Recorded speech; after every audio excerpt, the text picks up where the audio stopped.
Então, no dia 7 de setembro de 1822, o Brasil deixou finalmente ser colônia de Portugal para se tornar um país independente. Mas essa história você já conhece, não é mesmo? Deixamos de ser colônia, mas continuamos recebendo colonos.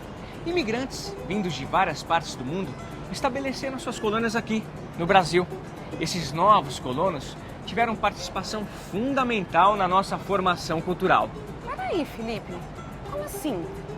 Éramos colônia portuguesa, depois deixamos de ser colônia. Sim. Mas pessoas de outros países formaram colônias aqui. Nossa, que confusão! Calma que eu explico. Primeiro, a gente tem que saber a origem e os significados da palavra colônia. O substantivo colônia veio do latim colônia, cuja origem é o adjetivo colonus, que significa cultivador, agricultor ou lavrador. Atualmente, a palavra tem mais de um significado. Colônia pode designar um território ocupado e administrado por um Estado e que se situa fora do âmbito de suas fronteiras geográficas, o que justificaria a frase "o Brasil foi colônia de Portugal". Mas colônia também pode se referir a um grupo de pessoas que deixam sua própria terra de origem e vão cultivar, povoar e explorar uma terra estranha, o que explica uma frase como "a colônia italiana é muito grande em São Paulo". Italianos, alemães, espanhóis, japoneses, pessoas de vários países chegaram e chegam ao Brasil com histórias, receitas, costumes de seus países de origem. E aqui tiveram que aprender uma nova língua, a língua portuguesa. Olá, hi, olá, ni hao. Está no ar o jornal Nossa Língua. Essa tal de globalização que tanta gente fala está aumentando a procura por cursos de idiomas estrangeiros. Saber falar uma língua como o inglês ou o espanhol pode ser muito bom na hora de conseguir um emprego ou uma promoção. Mas aprender nova língua nem sempre é fácil. E se for uma língua que nem de longe lembra que falamos, pode ser mais complicado ainda. Não é isso, Felipe? É isso mesmo, Gelson. A língua inglesa, que muitos dizem ser uma língua universal, é mais familiar a nós brasileiros, acostumados ao consumo de filmes e músicas em inglês. Já a língua espanhola tem a vantagem de ser prima da língua portuguesa. Mas hoje em dia, tem gente querendo aprender... Ni hao. Ni也是老师吗？ mandarim.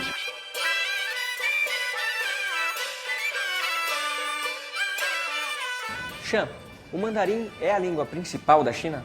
Sim. Como a China é um país grande em dimensão e população, então também as línguas têm variações. Principalmente nós temos 8 dialetos. E o cantonês, que como todo mundo sempre me perguntou o que é essa língua, cantonês de fato é um dos maiores dialetos na China. E depois o governo decidiu estabelecer uma língua padrão, que é mandarim. Desde quando? Desde 1956. Por que estudar mandarim? Porque é uma língua agora que está muito em voga e eu, particularmente, eu tenho um objetivo na vida de aprender 7 línguas até eu morrer. Primeiro, eu sempre gostei da cultura chinesa e, sei lá, aprender mandarim é aprender bastante da cultura chinesa. Quais são as principais dificuldades para o falante de português aprender o mandarim? Acho que não é só falante de português, para qualquer falante de língua ocidental. Porque assim, eu sempre falei para meus alunos, antes de realmente começar a estudar língua, eles têm que mudar a forma de raciocínio. Porque português é uma língua fonética. Como você se fala, é como se escreve. Chinês não é. Nós temos 2 formas de expressões. Então, o que você escreve não é como você fala.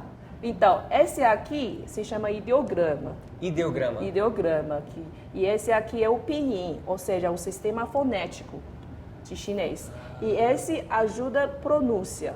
E esse é como a gente escreve. Então, não se escreve assim? Não. Então, e também se você for para a China, você não vai ver nada disso na rua.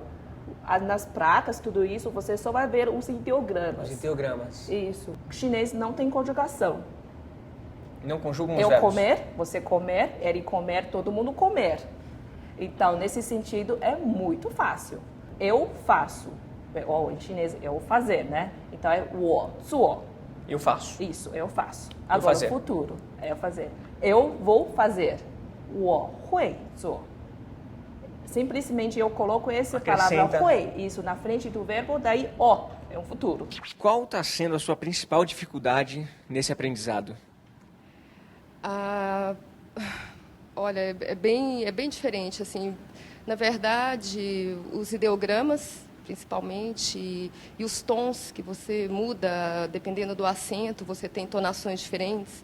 E são muito similares, então é difícil de você compreender essas diferenças. Mas se há idiomas mais fáceis e outros mais difíceis de serem aprendidos por nós brasileiros, onde entra o português nessa história? Será que para os estrangeiros a língua portuguesa é fácil? Bom, estou aqui com o dinamarquês Mads e com o professor Butch. Mads, você nasceu na Dinamarca. Existe alguma similaridade entre o dinamarquês e o português? Não, é bem diferente. Em relação aos textos escritos, a leitura também veio antes da escrita? Eu nunca cheguei a ler muito, assim, eu não fui atrás de jornal, essas coisas aí, mas o fato de eu conseguir escrever e reconhecer construções, né, de sons me ajudou a reproduzir as palavras, né? Mas assim era tão diferente do que eu era acostumado que até assim o que dinamarquês assim se forma muito aqui na garganta, né? Assim para muitas pessoas no Brasil acham que eu estou falando alemão quando falo dinamarquês. E para mim ajustar a tonalidade, a entonação chegava a doer. Toda a estrutura aqui na face. Você não estava acostumado a pronunciar aqueles sons. O português tem essa coisa de conseguir usar várias palavras para descrever a mesma coisa. Os sinônimos, então, né? A sensação que você tem é que o português tem mais palavras que o dinamarquês, é mais rico. Não, bem mais, bem mais. Você constrói frases assim muito, digamos assim, poéticas, né? Assim, A mesma frase de mil maneiras, você pode dizer. Exatamente.